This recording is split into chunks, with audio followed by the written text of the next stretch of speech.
mas madaling matupad kapag may suporta ng iyong pamilya.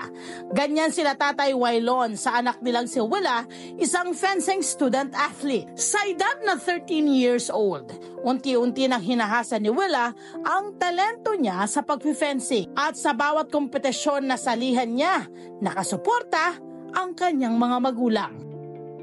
One of my goals is to be an Olympian. Aside from that, I want to inspire younger generations. Kilalanin natin ang mag-amang sina Wailon at Willa at matuto na rin kung paano ang fencing. Dito sa KKB, Kwentong Kabarangay.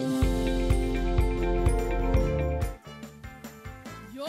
Magandang umaga, Willa at Wailon Galvez! Magandang umaga. Good morning po. Morning Good morning po. sa inyo. Willa, bati ka naman sa mga fans mo.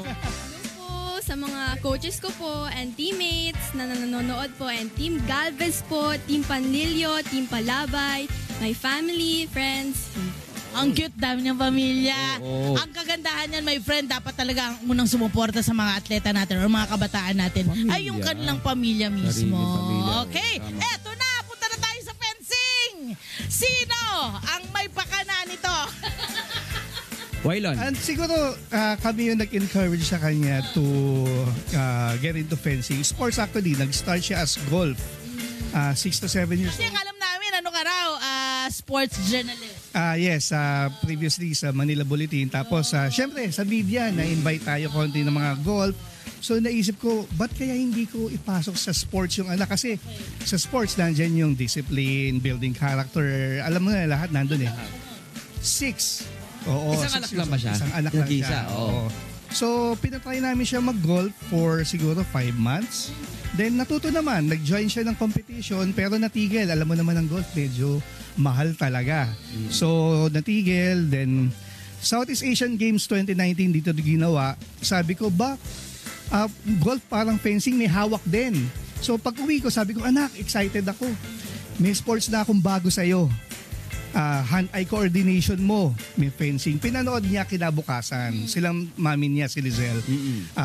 Nanood sila ng SEA Games sa World Trade, fencing. Nag-enjoy siya. Then from there, nagtuloy-tuloy na.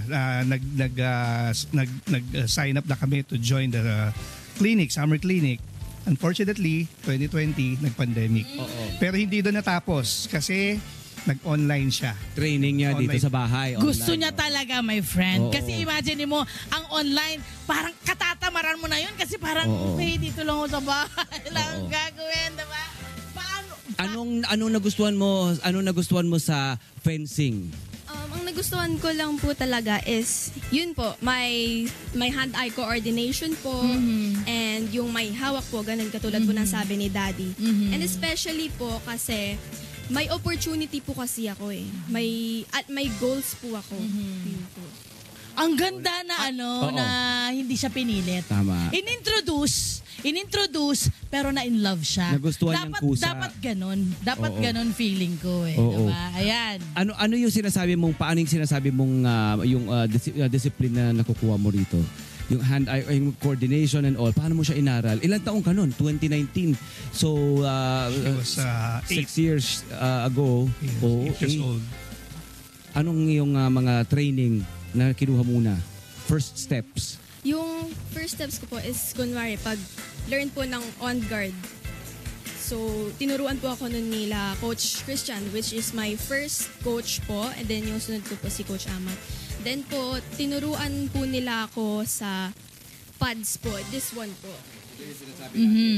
Yan ang pads. Oh. Opo.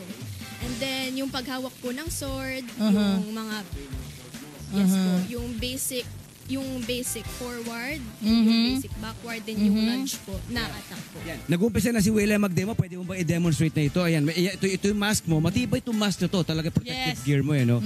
And then ito yung kailangan mo, yung sword. Ayan, pwede mo ba ipakita sa amin? Paano ba yung itsura niyan? First, Ayan, susuot niya yung kanyang, anong tawag niya? Mask. Fencing mask. Yung ginawa ko kanina yung mask na yan, ang bigat. Willa. Diba? Hindi ba yan? Kumusta pag nakasuot? Actually, challenge yan sa mga fencers dahil bukod nga sa mabigat, yung sinusuot nilang jacket, yung uniform nila pang taas, and breeches. Yes, ito yun. Jacket and breeches, yung pantalon nila. Mainit. Naku, Miss Love, pagka sinubukan nyo to, siguro tagaktak pawis, sinusuot mo pa lang. Okay. Ano yung hinahawakan niya ngayon? Yan yung iba-ibang Yan yung size ng sword niya. Kanyang sword. Gano'ng karaming sword niya? Actually, madami kasi nagbabaon kami pag international eh. So, yan, yung hawak niyang sword is foil. Kasi ang fencing, tatlong weapon yan, tatlong klase. Foil, epee, and saber. So, yan, ang hawak niyang foil, yun ang kanyang pang main weapon. Naglalaro rin siya ng epee.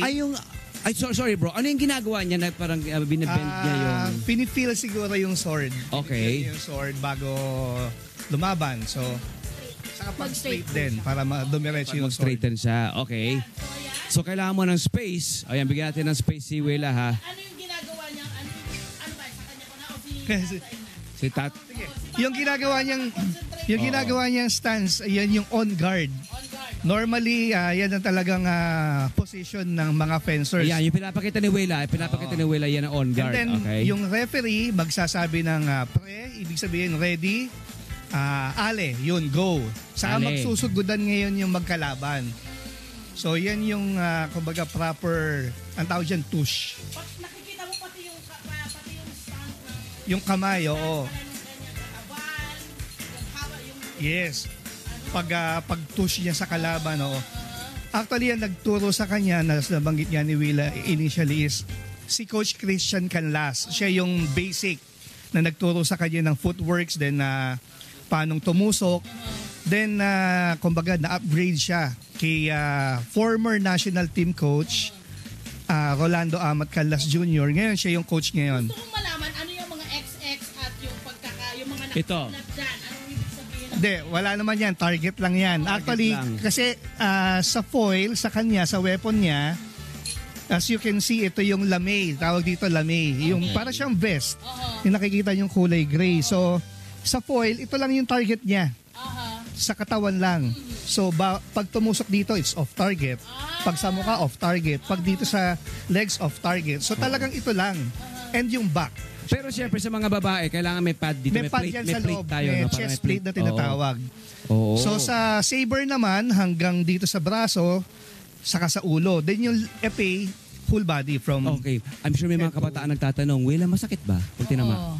Yes po, minsan po. Yes, nagkakapasa po, ganun. Pero kinakaya naman po, nasasanay naman po. Okay. Siyempre, nag-start siya ng bata siya, hindi ba? Ano yung mga challenges na kailangan mong i-push para makuha mo yung mga gusto mong goal? Yung challenge ko po is to stay motivated po. Mm, And wow. tinatry ko po na kunin po yung mga nasa taas ko po, matalo ko po sila, and yun po.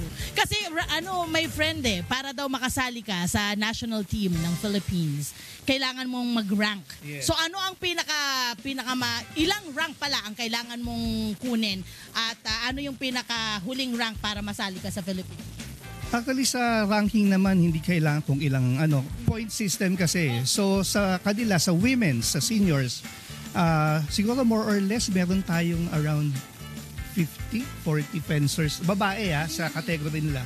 So ano sa kanila yun? Kumbaga parang hahabulin niya yun yung nasa taas.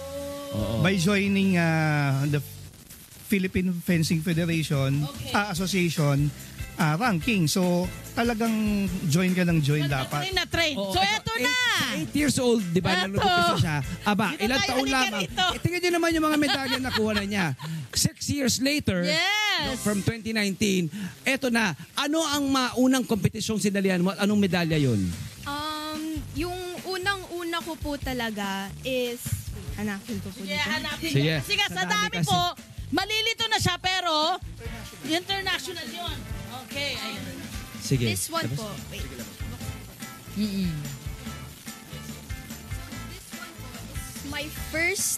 My very first international medal po, which is bronze at the Malaysia Fencing Federation. Unang ano pa lang pala, nagkamedalya agad. Oo. International pa. Tapos tinanong ko siya, ano ba yung mga paborito mo medalya? Yan, Anong pakita paborito niya mo? na. Ipapakita niya yung paborito niya mga medalya. Itong Eto. yung anim daw. Yan. Pito. Pito pala. Naku, nagkamali. Kukulang pa pala. Nandun Sa po. dami. Nandun po Ito yung yun. isa. Yung isa. Okay. Ayan. Ano yan? Ito po yung pinaka-favorite ko pong medals because this is the most medals I got from my other international competitions. And Ano yung mga medal na yan? Bakit ang dami-dami? Ano ang meron sa mga Ano? medal? meron po kasi mga categories po. Yun po yung U12, under 12, Okay. 12 pababa po, and yung under 14, and yung under 17 po. Nakakuha po ako ng medals. And especially po yung mga other weapons po. Yes po. Kumbaga, kung sasali siya, 12 years old, Oo. it's not limited to just 12 years old. Sumasali rin sila ng 14 under, ng 17 under. So, kumbaga, mas doon sila lumalakas. So, kumbaga, yung paborito niya na 14 under na medal, 12 years old siya niya nung sumali. So, nanalo siya sa U14. Yan yung breakthrough international niya na gold medal. Okay, ang tanong, saan nyo pa ilalagay ibang medal para makasya rito? Kulang pa. Ang galing Oo. na, ang galing na ang galing na at a very young age, 'di ba? Parang hindi ka takot sumabak sa mga Oo. kasi nakakalaban mo pag ganyang edad mo, pwede kang lumabas sa mga matatanda at mas malalakas. Yes po. Ang inisip ko lang po talaga is kaya ko po to. It's not about the age. And it's about the braveness, the courageness po. Oo. Pati mindset niya na bago na rin. Tama. Anong message mo sa mga Bata-bata. kapwa kabataan? Ang message ko lang po is I am here to inspire you and always be humble po. Like Ate Samantha Katantan. Oh, very smart. Oh, tamo. Hello po mga Kanet 25! Si Kuya Tony Pet po ito mula sa Love, Tony Pet and Everything. For more Love, Tony Pet and Everything updates, just click on our subscribe button and follow us on our Net25 social media pages at Net25 TV and at Net25 Entertainment Facebook. Magkita-kita po tayo!